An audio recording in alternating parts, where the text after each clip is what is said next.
E ainda tem a pandemia, né? Para variar. Então nós não podemos esquecer dela, de jeito nenhum.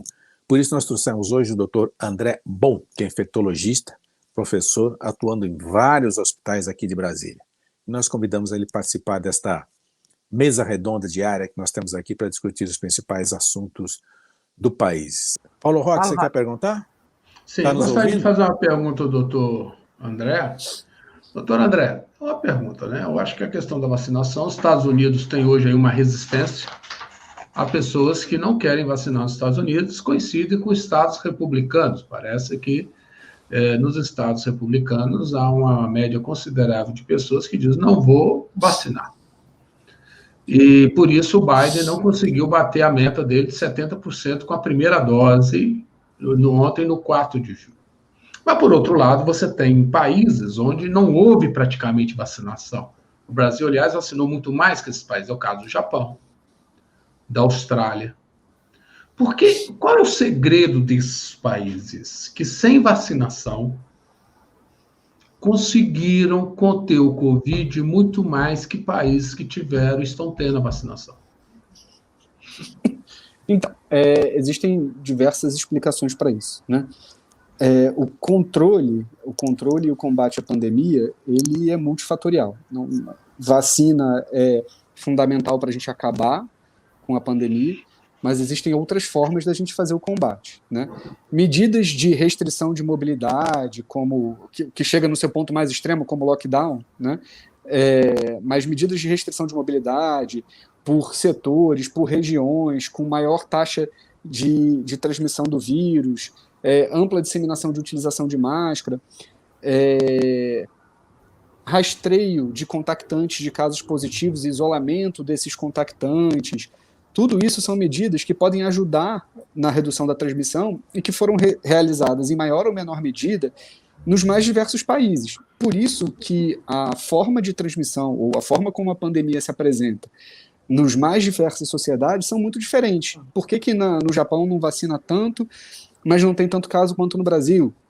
Por que em Singapura está como está? Por que na Coreia está como está? Porque cada um desses países tem... Um exemplo clássico, por exemplo, na Nova Zelândia, né, que já chegou a fazer extremo de lockdown por ter 1, 2 casos de Covid em algumas cidades. Então, isso varia muito. Existem lugares que têm uma estratégia bastante interessante, por exemplo, que fazem pequenos lockdowns regionais, então, por bairros. Então, o número de casos começa a aumentar em um determinado bairro, faz-se um lockdown naquele bairro, as pessoas circulam menos ali, você diminui a transmissão naquela região. Mas isso depende de um sistema de vigilância bastante intenso, disponibilidade de testagem, acesso rápido das pessoas aos serviços de saúde, conscientização em relação à busca de atendimento, a quais são os sintomas que você deve buscar atendimento, utilização de máscara, muitas das coisas que a gente não tem visto por aqui. Paulo Roque. Doutor, o senhor falou aí na dengue, me incomoda muito, quer dizer, nós chegamos a uma situação, o senhor colocou que esse quadro de dengue, inclusive, pode levar a uma confusão nesse momento, né? Porque a pessoa está com Covid, está com influenza ou está com dengue. Então, olha só que situação difícil para o médico que está fechando o diagnóstico. Seguinte, nós tivemos uma vacina, né, que está salvando a humanidade, a verdade é essa, porque se não fosse a vacina, a situação seria literalmente trágica ao quadrado, e até hoje nós não temos uma vacina para a dengue. Quer dizer, em menos de 2 anos, o mundo desenvolveu uma vacina para a Covid, e o Brasil tem epidemias atrás de epidemia de dengue. Por que nós não temos, eu sou como infectologista, por que até hoje nós não temos uma vacina para a dengue? É falta mesmo de investimento? Então, Paulo, na verdade, existe uma vacina para dengue. E ela já foi testada, ela é disponível, só que a grande questão da vacina da dengue é que ela tem um problema fundamental. A vacina da dengue só pode ser feita em quem já teve um episódio de dengue prévio, senão ela aumenta o risco da pessoa fazer dengue grave e ser hospitalizada por dengue. Ela funcionaria como o primeiro caso de dengue. Todo mundo sabe mais ou menos que quem tem o primeiro caso de dengue passa, pode eventualmente até ter dengue grave, mas é mais infrequente, mas os casos de dengue grave são mais frequentes no segundo caso de dengue. Então, quem nunca teve dengue e é vacinado tem risco de ser exposto ao vírus da dengue de novo e fazer dengue grave. Tô certo, Então, nós não temos vacina para dengue. Não, temos, existe. Para dengue 2, né? Para dengue 2, nós não temos para dengue 1.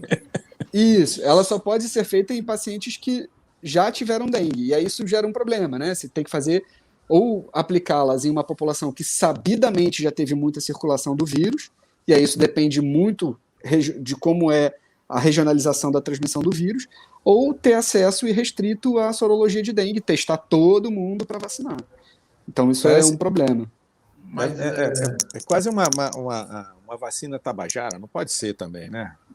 Porque o México não foi que desenvolveu uma vacina, mas a vacina tinha um baixo índice de eficácia, não foi? E suspenderam a aplicação dessa dose? Não teve Então, a eficácia dela não é tão alta assim, mas é razoável. Ela tem uma eficácia razoável, inclusive para reduzir risco de hospitalização em formas graves em quem já teve dengue. Essa é a questão. Em pessoas que que ainda não tiveram dengue, ela pode aumentar o risco de hospitalização. Isso é um fenômeno que pode acontecer em algumas vacinas, que é um fenômeno chamado de reforço da doença pela vacina. Tá? Isso é conhecido para alguns tipos de vacina, e para a vacina de dengue é um problema especial pela fisiopatologia da doença. Então, ela existe, tanto que existem alguns estados, por exemplo, salvo engano, o estado do Paraná fez uma campanha extensa de imunização para dengue, por ser um estado com um alto índice de circulação do vírus. Então, grande parte da população já tinha tido a doença. Pode. Muita gente tem mandado pergunta aqui, conversa, etc. Primeiramente, né? Esses dias morreu um professor aqui em Brasília, ele tinha vacinado com as 2 doses da Coronavac, e tu dizia, era uma pessoa saudável. O presidente do Curitiba, saiu nos jornais agora, ele faleceu, né?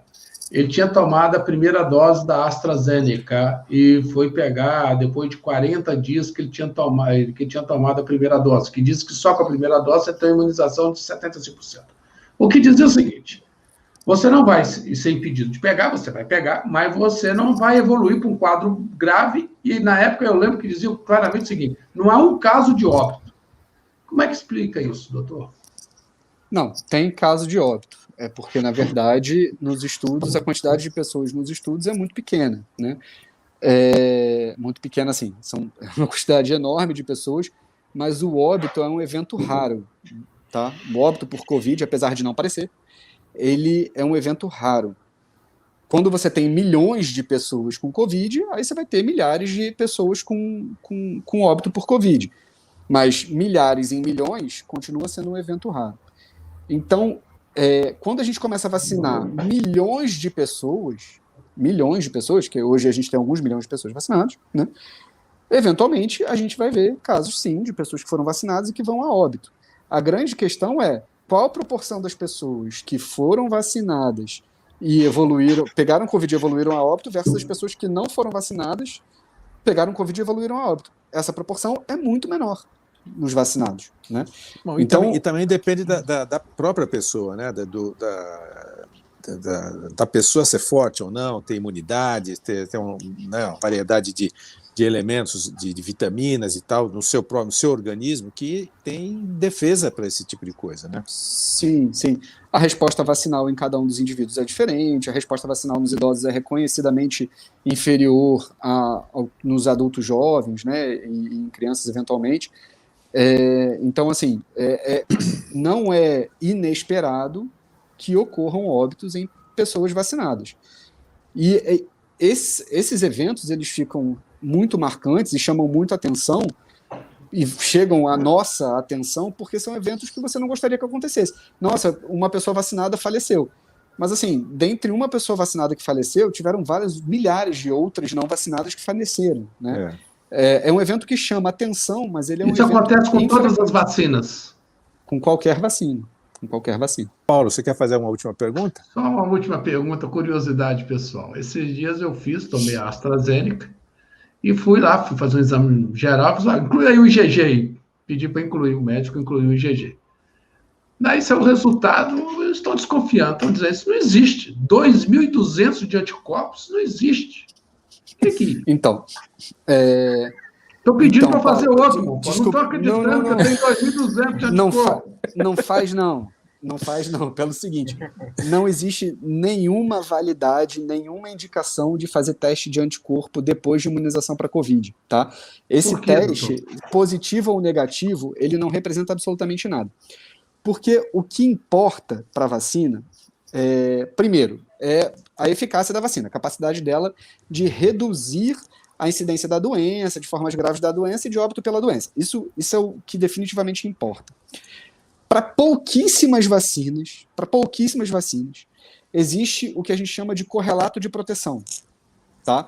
Que é um exame que você consegue dosar a imunidade específica para aquela vacina.